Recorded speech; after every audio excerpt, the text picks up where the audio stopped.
Hello and welcome to Likhawat. I am Gautam Chaube, your host, and this is a show about the books of Bharat. The book this week is The Tenth Rasa, an anthology of Indian literary nonsense, edited by Professor Sumanyu Satpathy.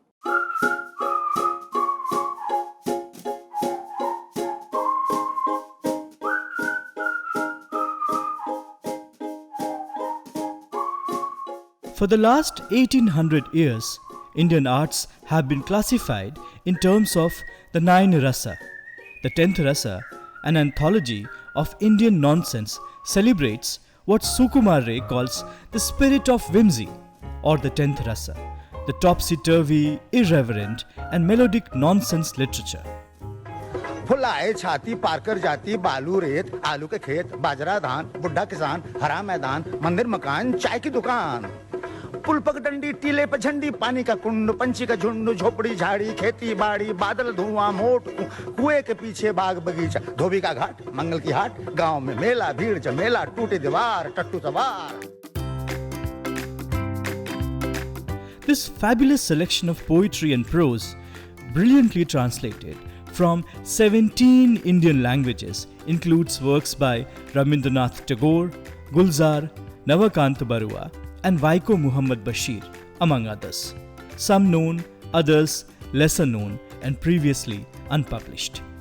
In forms as varied as stories and songs for children, lullabies, folk tales, Bollywood songs, and medieval court verse, the book opens doors to widely imaginative worlds populated by peculiar characters and fantastical creatures, where only nonsense makes perfect sense.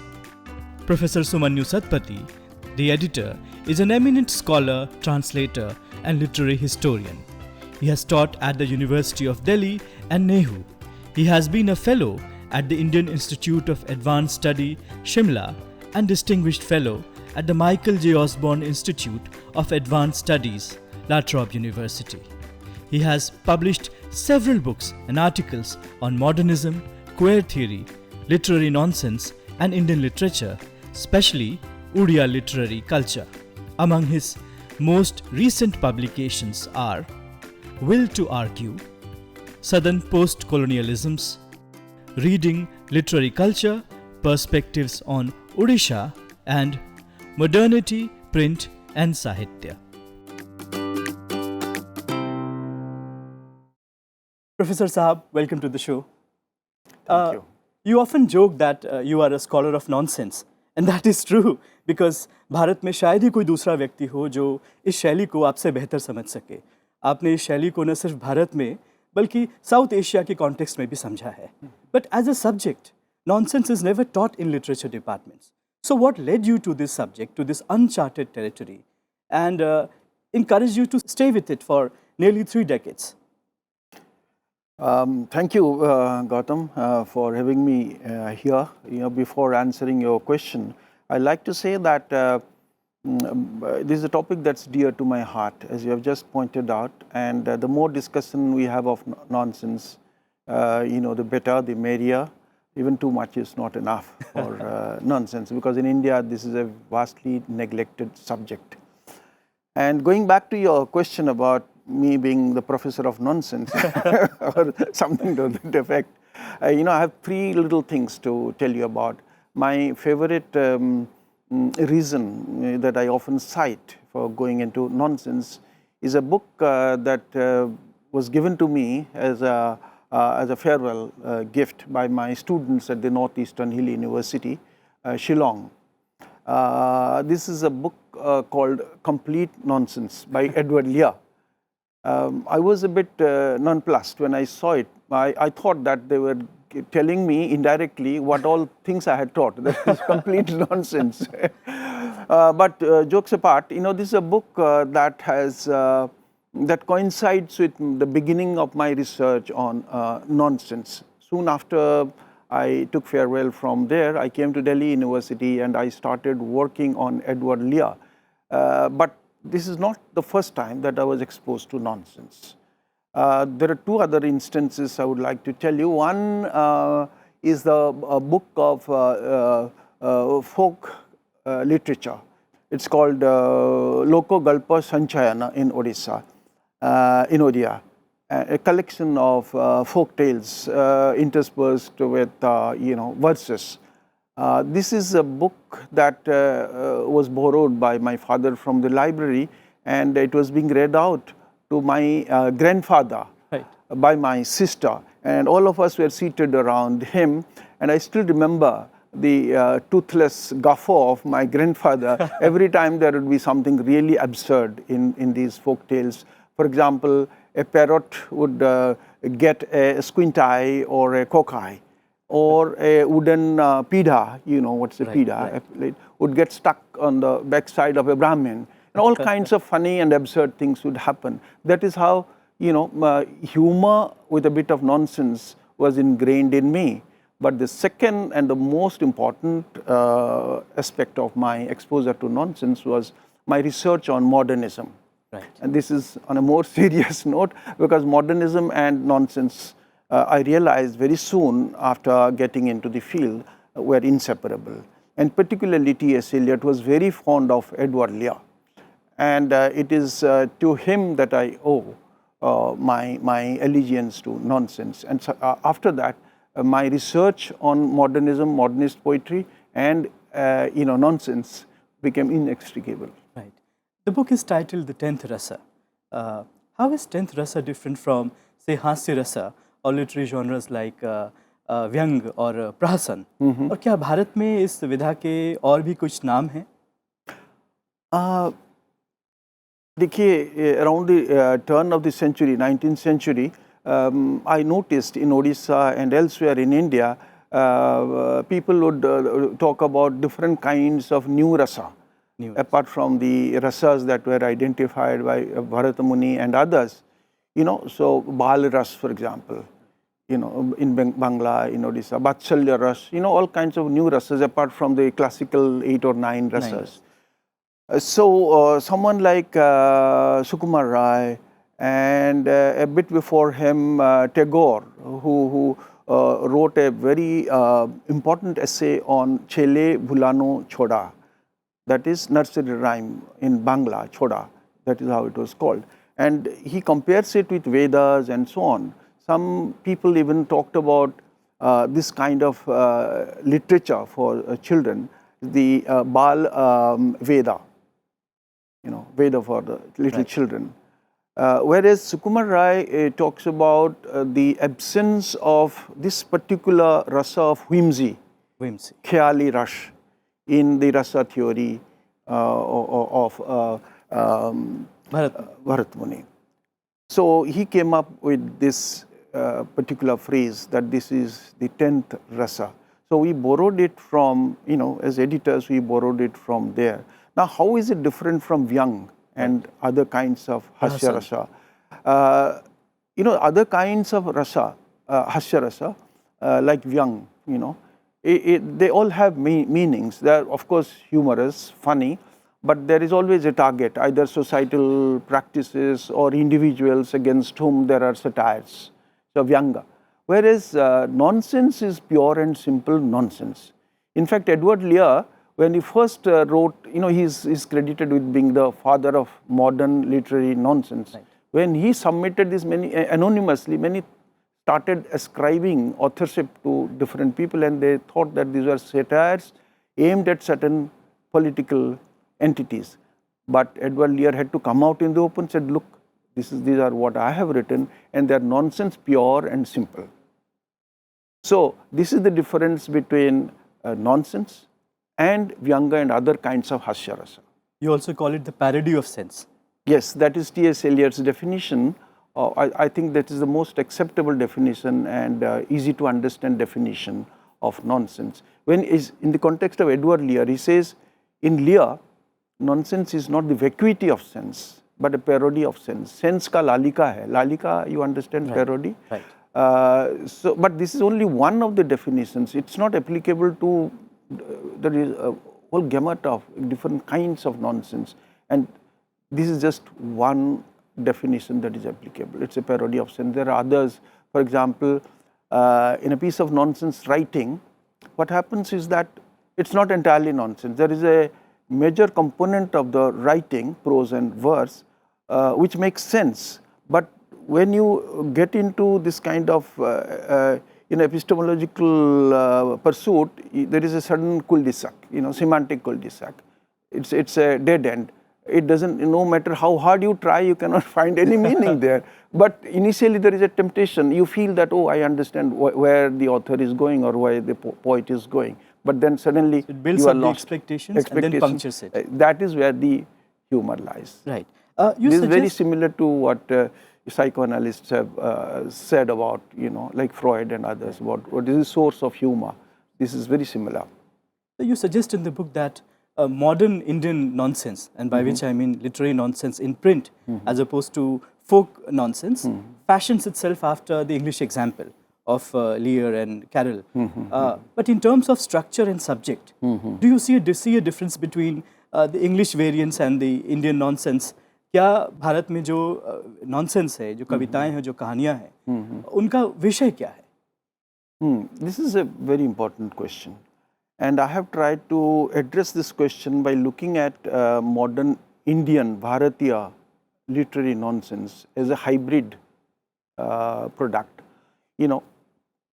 If you read the nonsense verses of Tagore from Khapchad, or for that matter Sukumar Ray, come down to any others, you will find that the content is very Bharatiya, local, Bangla, Odia, or say Kannada speaking areas. It's very localized but Bharatiya overall.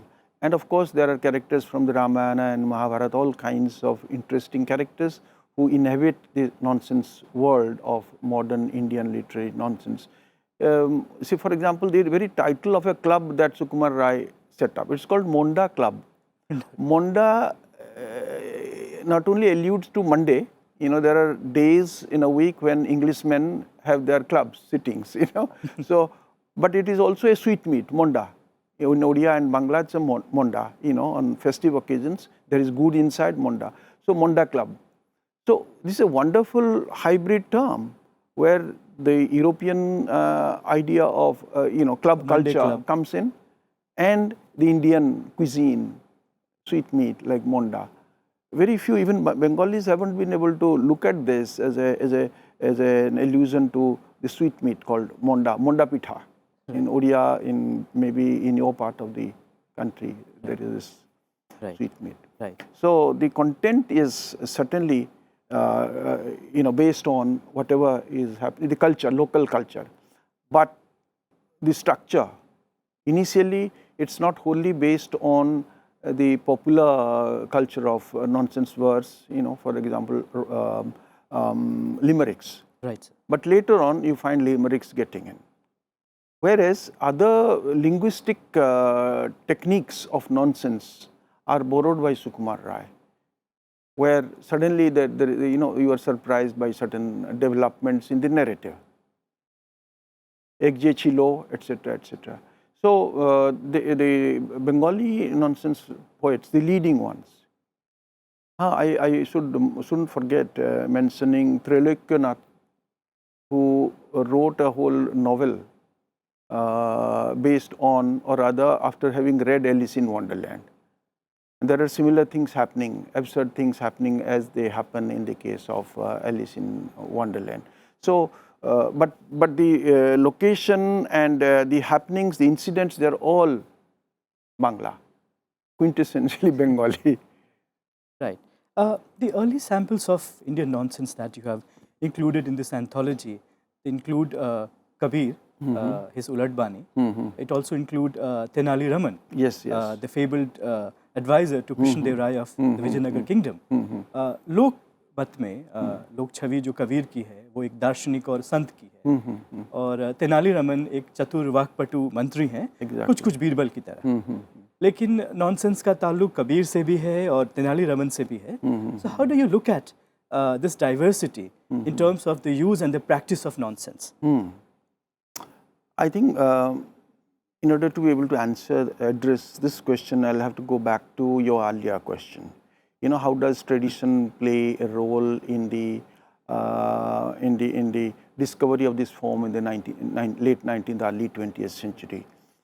See, it will be sacrilege to call Kabir or Sri Achyutananda Das, the Odia poet, poets of nonsense, because there is, and even the Vachanas from Kannada, Vachana poets, they do sound, they carry some of the ingredients of modern nonsense, but there is, at least the believers, the mystics believed that there is a deeper understanding. There is a whole lot of Kabir where meanings are, critics have tried to dig out meanings. Many of the nonsense verses in this anthology take the form of a word game, where a line or a reference from an utterance is used to develop a second utterance, a second stanza, either entirely unconnected to the previous utterance or parodying it. तो सवाल ये है कि इस तरह का जो word game है वो बच्चों के लिए है, नॉनसेंस बच्चों के लिए है या वयस्कों के लिए भी है, और is there a difference between nonsense meant for children and the ones meant for adults, या ये सवाल ही गलत है? नहीं, सवाल बिल्कुल सही है। एक बात कहा जाता है कि बहुत सारे नॉनसेंस टेक्स्ट्स हैं, जैसे कि एलिस इन वंडरलैंड, ये एक किताब नहीं है, दो किताब है। एक ही किताब है लेकिन दो किताब माना जाता है। एक बच्चे पढ़ते हैं तो एक समझते हैं, एक तरह एक अर्थ आता है, एक अर्थ आता है। When the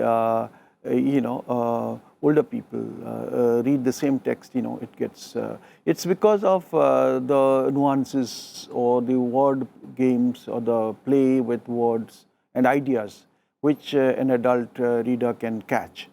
At the same time, any good nonsense writing, unless it is adult content in the other sense of the word,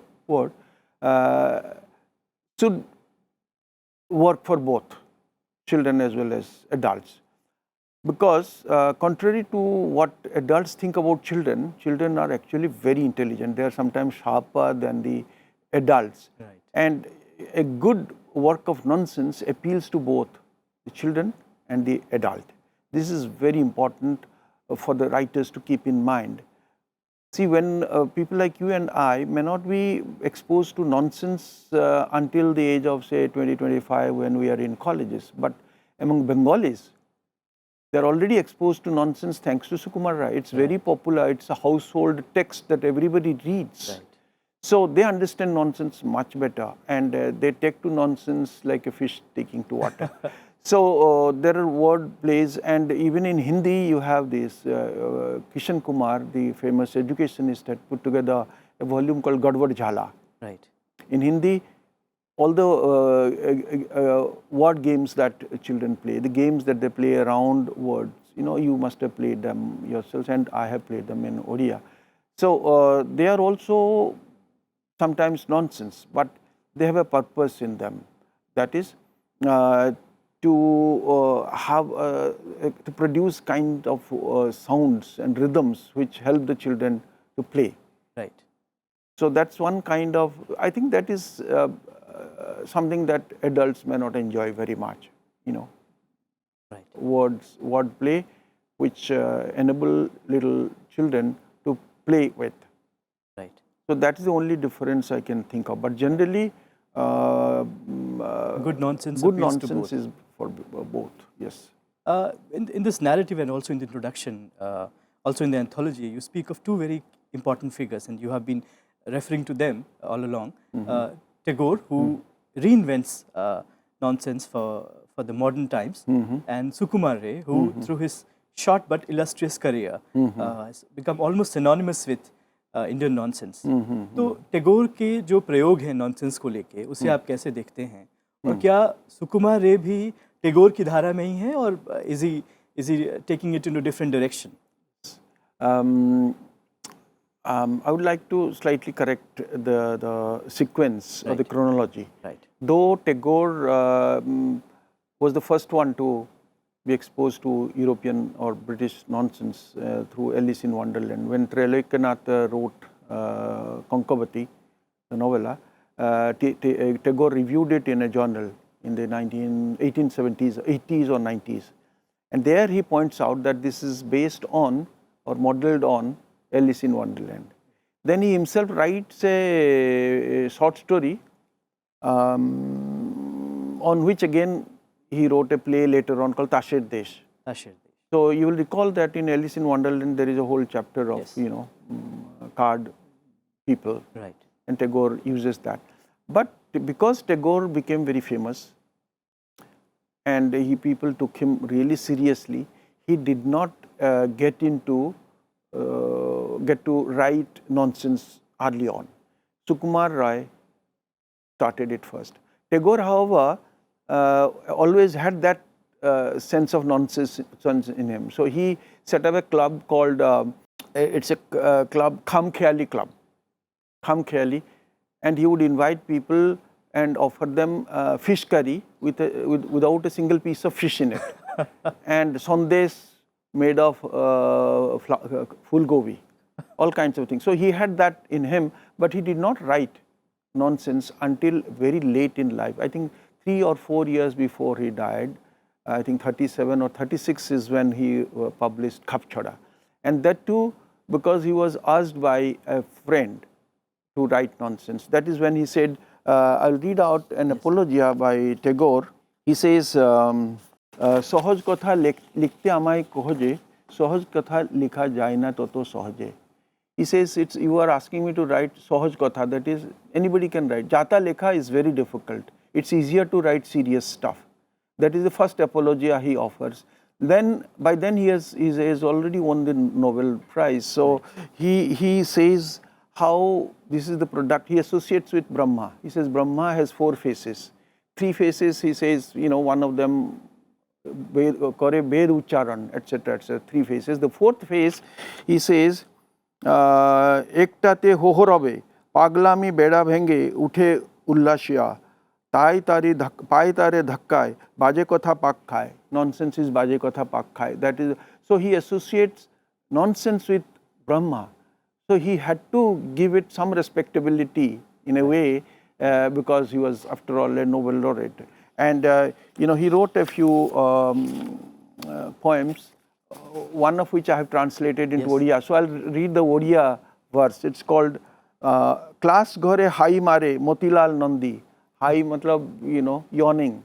Motilal Nandi is yawning in the class. Kohila mo podha sun pathore mu mandi. Sesore gote dino chorigala tonga fingila bohi sabu dakila ma ganga. Sama sagei gala bhasigala sandhi patho podivar pai ei tar fandi. So this is one of the famous poems by Tagore. But as I said, by way of correcting the chronology, it was Sukumar Ray who popularized nonsense in Bangla, and Tagore comes much later. Though he was an instigator of sorts when he wrote about Chele Bhulano Choda. Right. You've also translated another modern day great Odia writer, J.P. Das, and his book as Nana Sense. The book was published in 1993, if I remember correctly.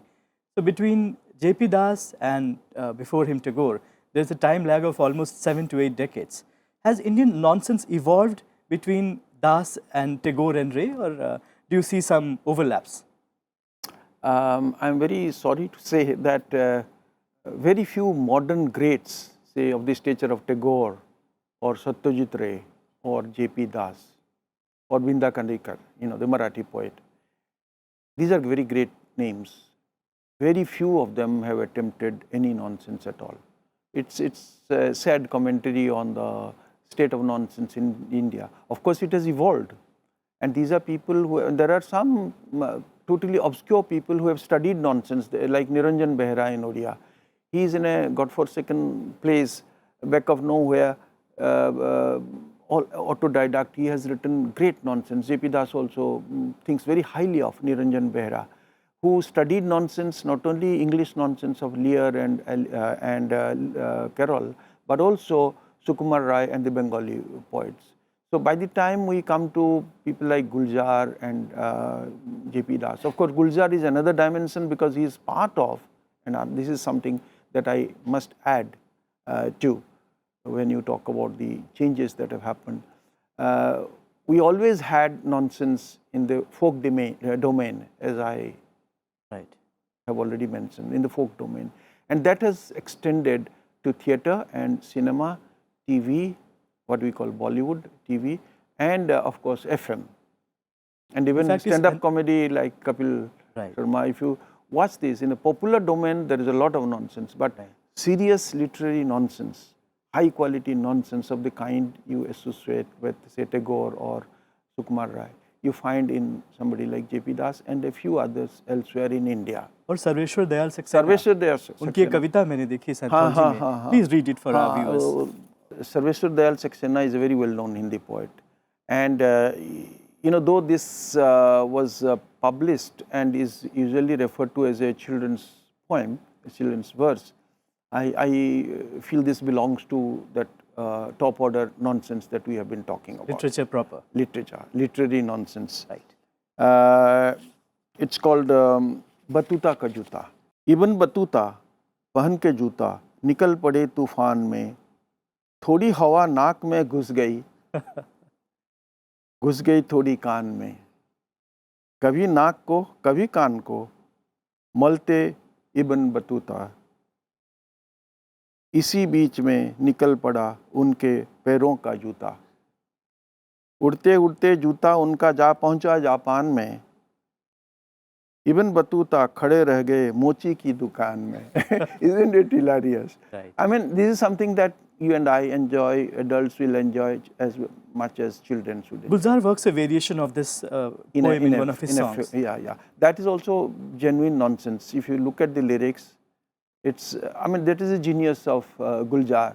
He takes something, you know, maybe many from outside the area of Hindi literature wouldn't be exposed to this poem by Saxena, but by taking it out and adapting it to a cinematic context, he has produced genuine nonsense. In fact, the next question is about nonsense in cinema. You suggest in the book and also in the introduction and through the samples that nonsense is a part of the teeming everyday in Bharat. Yes. और Hindi cinema में भी इसके कई प्रयोग हुए हैं. थोड़ा हमें उसके बारे में बताइए. ये तो हम लोग जो 1970s and 80s में अमिताभ बच्चन का फिल्म देखे हैं और भी उससे पहले अशोक कुमार का जो रेलगाड़ी उसका भी बहुत जॉनी लीवर वगैरह पैरोडी भी कर चुके हैं, लेकिन वो जेन्युइन नॉनसेंस है. अशोक कुमार खुद गाए थे उसको, रेलगाड़ी, written by Rabindranath Tagore. He also, Rabindranath is a great writer of nonsense. He has so many poems and many of them have gone into Hindi film world as well.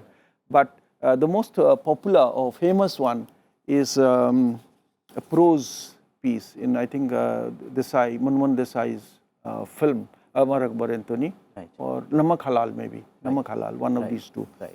Where the character of Amitabh Bachchan says, I can talk English, I can walk English, I can laugh English because English is a very funny language. Bhairo becomes Baron and Baron becomes Bhairo because the minds are very narrow.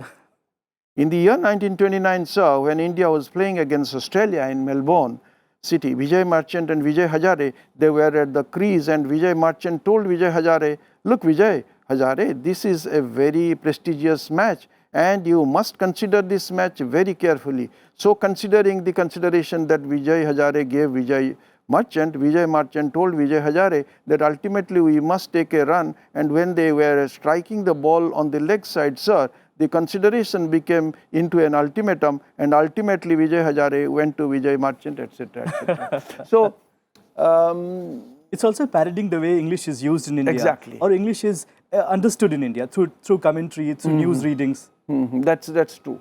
And this goes on. I just read out only half the dialogue. और फिल्मी section में आपने include किया है अनुवाद करके, नानी की नाव चली. मैं चाहूँगा कि आप दर्शकों के लिए वो जरा एक पढ़ दें.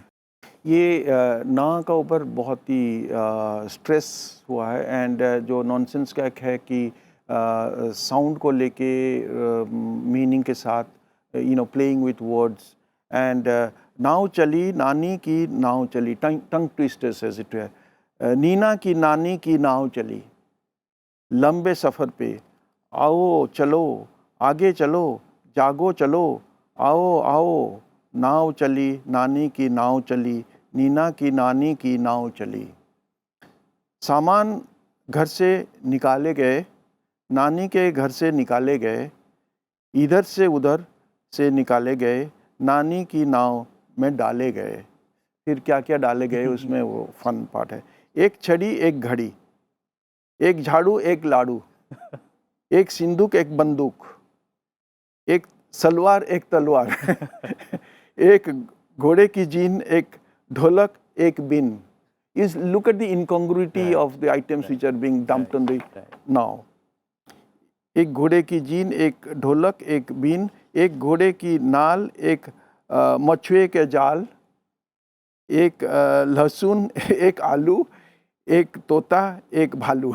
इसे भी अशोक कुमार पे ही फिल्माया गया। हाँ, जहाँ मुझे याद है। तो ये मतलब we lovers of nonsense should be grateful to the film world and particularly Bollywood and popular culture for sustaining our interest in nonsense. Professor साहब, हम सब ने नॉनसेंस को पढ़ा है, उसका रस लिया है, उस पर हंसे हैं, लेकिन शायद आज पहली बार हमने इसके सांस्कृतिक, ऐतिहासिक और दार्शनिक पक्ष को समझा। आपने इन चीज़ों से हमें रूबरू करवाया। थैंक यू प्रोफेसर साहब। I hope you've loved today's episodes. I loved it for sure. Join us next week with a new book, with a new author. Till then, keep watching Sansad TV. I am Gautam Chaube. Namaste.